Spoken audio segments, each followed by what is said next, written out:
The Seneca Army Depot has a rich history with the United States Army, as the site was used as a munitions and disposal facility for them from 1941 through the 1990s.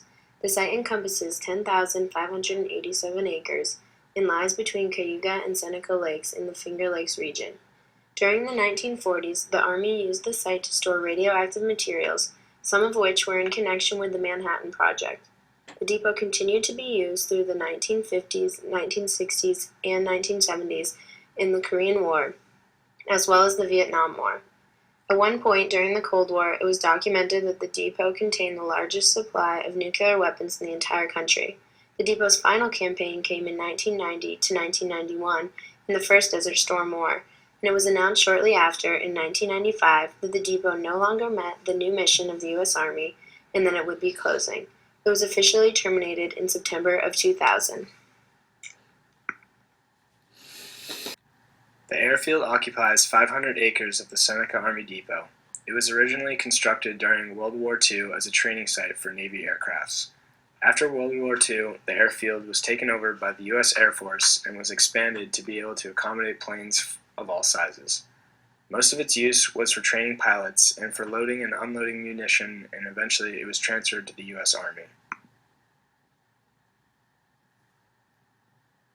These igloos were designed to hold munitions and explosives. One of the most famous jobs the igloos served was their role in storing radioactive materials in connection with the Manhattan Project. These materials were specifically being held in a small section of the igloos on the south end of the depot.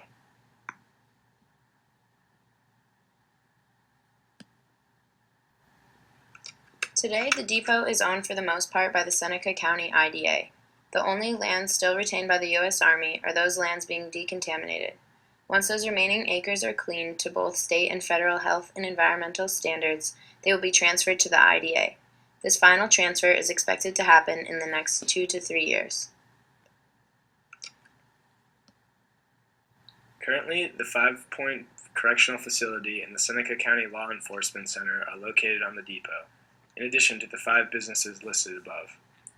The airfield still exists today, and as of 2002, the Glen Region Sports Car Club of America started using the airfield for autocross racing competitions. Additionally, it is used by the New York State Police for training. 519 igloos remain on the property and provide a unique, safe storage opportunity spot for organizations like the Finger Lakes Technologies Group. There are 140 miles of paved roads, as well as 40 miles of railroad tracks still exists on the depot today. In the photo on the right, the red paths are the roads and the blue paths are the railways. The depot is surrounded by 24 miles of fence. Enclosed in the fence are the unique Seneca white deer. These deer are a natural variation of white-tailed deer and have not been highly studied. These deer are not albino. They lack pigmentation in their hair and have normal eyes, which they received from a recessive gene from their parents. These deer interbreed freely with brown deer, as bucks show a flattening or palmation of antlers to woo their mates. Without this fence, the white deer become easy prey for hunters and other predators, which would lead to an extinction of a beautiful 60-year growing population of white deer because these animals only exist in protected environments. A few years after the depot was erected, the first buck and fawn were spotted in 1949. Upon seeing the unique creatures, Colonel Franklin Kimball, Jr. gave an order not to shoot white deer. Because of this action, it has led to 200 white deer and 800 deer total on the depot site. These animals were highly respected by Native Americans, specifically the Lenape Indians, who referred to it as the ghost deer. The great tale goes, quote, "It has been predicted that there would come a time when a white male and female deer would be seen together, and that this would be a sign to the people to come together," unquote. These deer are unique to the Seneca area and deserve to be maintained. They are a part of this land and part of the history of Seneca, and they need our help.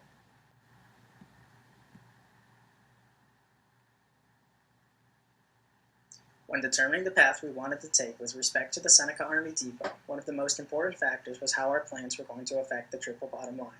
We believe that ecotourism is environmentally safe, socially beneficial, and economically feasible. Ecotourism would allow the white deer to continue to live on the depot, thus preserving natural biodiversity and allow visitors to appreciate the depot, contributing to a more rich history and a sense of place. We propose adding solar panels to the depot. This would provide on-site energy in addition to encourage the continued push for the use of renewable alternative energy. Originally, we considered the combination of solar and wind power, but due to zoning law complications, the use of wind power was not a viable option. The zoning laws of Romulus prohibit structures exceeding 150 feet, which immediately excludes the use of wind turbines, which require a minimum of 300 feet. Instead, we opted for installation of solar panels on the bunkers, which would, again, provide on-site energy and eliminate the use for fossil fuels for energy and transportation of energy. Each solar panel is environmentally beneficial, as each unit eliminates 3 tons of coal from being burned and almost 9 tons of carbon dioxide entering the atmosphere annually. To expand upon this, if the depot were able to install at most 5,000 panels, the power would save an average of 75,000 tons of carbon usage and would ultimately prevent the emission of 225,000 tons of pollution annually. The implementation of bike paths around the depot further ensures that vehicle usage and pollution is kept to a minimum. These factors not only address environmental benefits, but also address the broader domain of. We hope for the Seneca Army Depot to become a hub for the Seneca County as well as the greater Finger Lakes region. Our plan is to make the depot into an ecotourism destination. We hope to create a vast bike trail system throughout the depot, as well as a horse trekking operation and rail car tours to capitalize on existing infrastructure.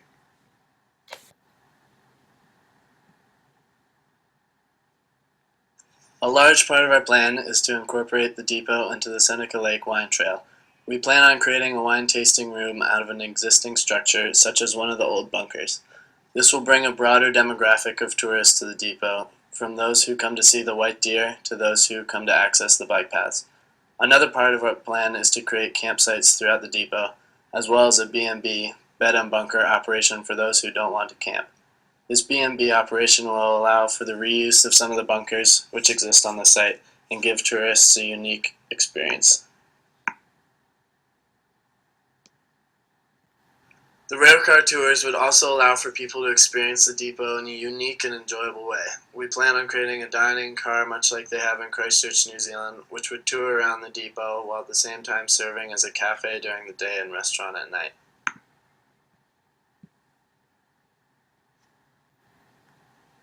One of the biggest economies in the Finger Lakes is agriculture, especially the vineyards that are spread throughout the region.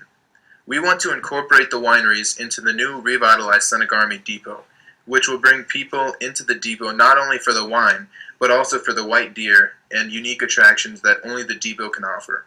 We hope to see the community start to care more about the depot and make it a new tourist attraction that will bring money into the Finger Lakes. To incorporate the wineries into the Seneca Army Depot, we will create a tasting room that will include wines from all over the region.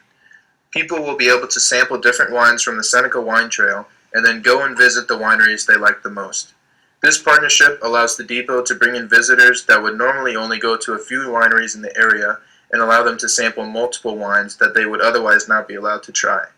Our long-term goal is to have the depot be included on the Seneca Wine Trail. By putting the depot on the Seneca Wine Trail, there will be a considerable increase in the amount of people learning more about the depot and the wines that are available there. The depot sits on the east side of Seneca Lake between a long stretch of no vineyards. By putting the depot on the Seneca Wine Trail, it makes the wine trail more connected.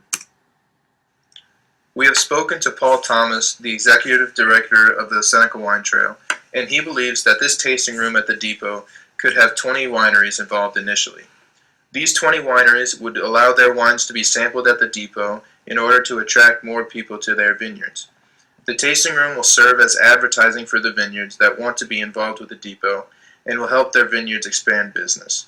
The cost of retrofitting an existing bunker with new appliances to serve as a tasting room is $17,000. We also want people to sample the wine in the rail cars around the depot. The cost of the rail car is $40,000 and it will be able to travel on the existing railways. There is a cover charge to sample the wine, which will be $5. The charge is to pay for the cost of buying the wine from the vineyards and the cost of paying people to serve the wine. The profits of the tasting room will go directly to the depot, not to the vineyards. The initial charge for the tasting room will be enough to pay for the wine, which is an average of $17 per bottle. Businesses such as the wine tasting will allow for future green infrastructure. We are looking towards placing solar panels around the depot to create energy for the entire area and encourage environmentally friendly day-to-day operations. We also want to keep the fence so the white deer are protected. The 24 miles of fence surrounding the depot will cost roughly $650,000 to replace. However, the entire fence does not need to be replaced, and only a fraction of the $650,000 will be needed to replace broken areas. As business increases, they will encourage green energy throughout the entire depot, and the whole Finger Lakes economy will grow. The tasting room will bring new tourists and money into the Finger Lakes by allowing people who visit the depot to sample multiple vineyards and choose which vineyards they would like to visit. The tasting room will bring new life into the existing economy of the Finger Lakes wineries and continue to help the community around the Seneca Army Depot thrive.